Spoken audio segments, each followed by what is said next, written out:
I'm not really a hair professional, just to let you know. Disclaimer. Hi guys. So today I wanted to talk to you about obtaining bright red hair. It's a process that you have to think about. If you want red hair, you have to think about the long-term responsibilities that go with it. Color protection, you need to color it every once in a while because the color fades. You need to think about shampoos and conditioners. I spend a lot of money and time and energy, effort going into this hair color that I have. Obviously, as you see, I have roots. I'm not going to dye them anymore. I'm going to let them grow out. I don't want to damage my hair anymore. And I actually really love the red, so I want to make it last as long as it can, so I'm just going to keeping up with it. There are two routes you can go with this. You can either go with permanent or semi-permanent. Just telling you what I do with my hair. So, I started with semi-permanent. It's the best way to go. I use Manic actually is vegan, so it's really not damaging your hair. It's just a pain to upkeep. And that's the thing with red hair. You need to know how to upkeep it, do it every once in a while. This is maybe 3 weeks after. It's still red, but it's starting to go orangey. It's fading back to the original orange that I bleached it. So now, I actually have to come together and come together. I have to bring these two together to form my color that I usually get. First, more importantly enough, I'm going to tell you the things that I need. I often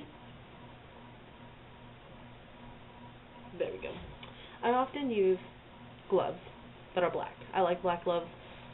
I don't know why. It doesn't really matter what color you use. I often use 2 pairs because you never know. If you take these off, oh crap, you gotta pick something up. Then you get your hands all dyed.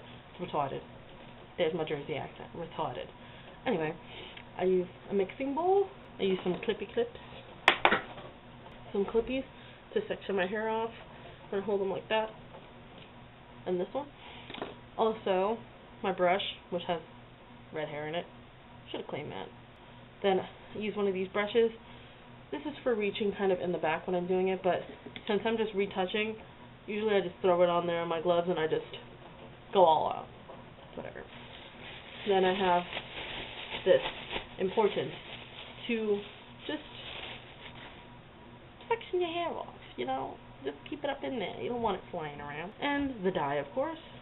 Make sure you measure your hair and you know how much you're going to use. Whatever I did. So now I have 2 containers. Just going to mix them together and use the whole thing. Another important thing to do, think ahead, people. This is my Tom and Jerry shirt. I'm not going to ruin it. No.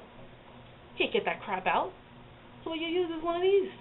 Obviously, as you can see, it is destroyed. But that's the purpose. You don't need a perfect shirt. Doesn't matter. Who's going to watch you? No one. They're going to see the after effect, not the before.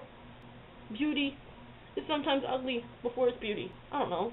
But what I use is just an old t-shirt, all messed up. Whatever, it doesn't matter. It smells good because it was washed. These are basically the things that I need, and I'll show you how. Okay, first things first is that you're gonna want to start to brush your hair out. I actually have 3-day-old hair in this video, so it's dirty and oily, and that's just the way you're gonna want to have it when you're gonna dye your hair. So here I am just brushing out the knots and all the frizzy hairs. You see, so poofy and damaged. But that's okay, we're just gonna dye it. So, I'm showing you my shirt. Now, I'm gonna section off my hair. What I like to do is section it off into quads. It kind of makes for an easier application process for me.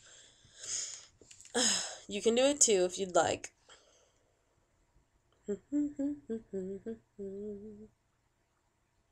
Such a sexy style. I'm serious. Oh, well, here I go, putting on my gloves. Nothing rocket science at this point, until it gets to the kind of hard stuff. So here we go, opening up my, okay. So here I am, I'm just mixing the 2 dyes that I get together. I don't really have any specific combos, to be honest. I just put together what I put together.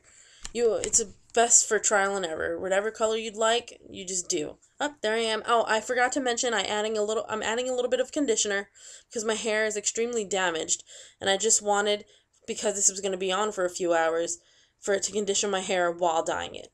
So here I go.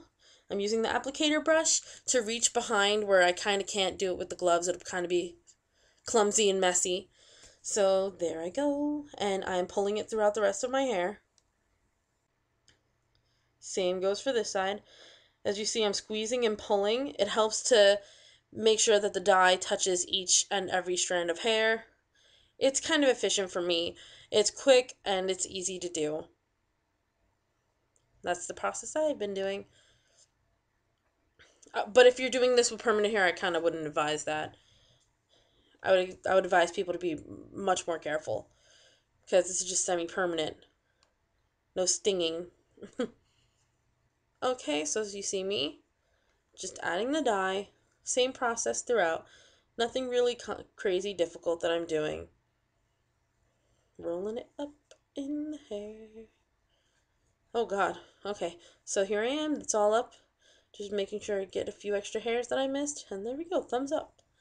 Oh, and as I forget to remind you throughout the whole video, Vaseline is very important to have. If you apply it all around your hairline or on a piece of skin, on surfaces of skin that you think are going to be touched by dye, it'll help prevent you from doing what I'm doing, which is wiping it away with the baby wipe. If you do forget, there's always baby wipes. And there we go. There you have it. Nothing crazy. Nothing very difficult. Easy and simple. So guys, this is the day after I've done my hair. As you can see, way farther back. The camera will adapt. Because I don't have my glasses on, I can't tell. Nope, the camera is still orangey. Maybe it's because my coat is in the background. Yeah, there we go. This camera sucks. But this is how my hair looks the day after dyeing it.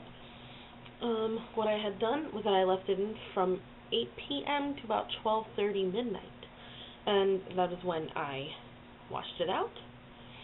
About 4 hours I left it in. With semi-permanent, I would suggest leaving it in longer. It makes the color last. For me, even though people say the processing time doesn't matter, as long as it's 15 minutes, you're fine. But to me, I like to leave it in longer. From experience, it kind of makes my color last longer, maybe about a month. So, after that, I washed it out with, I don't like cold water, to be honest. But I did it with cool water. I washed out my hair until it basically ran almost clear. But what I did was wash it out, no shampoo, and I conditioned. And then I washed it out as much as I could. Then I left it. What I did, I applied heat in the morning. My hair is naturally curly. Some of my hair I do not curl, but when I sleep on it, the top of my hair will mess up my curls. So really all I did was curl my hair with the curling iron, which is I used as my bed head. My bed head, I forget how many inches, maybe 1.5 inch? I think this is 1 inch or so. That's what I used. And that's about it. As you can see, it's nice and bright red. This should last me for a while. So I hope you guys liked it.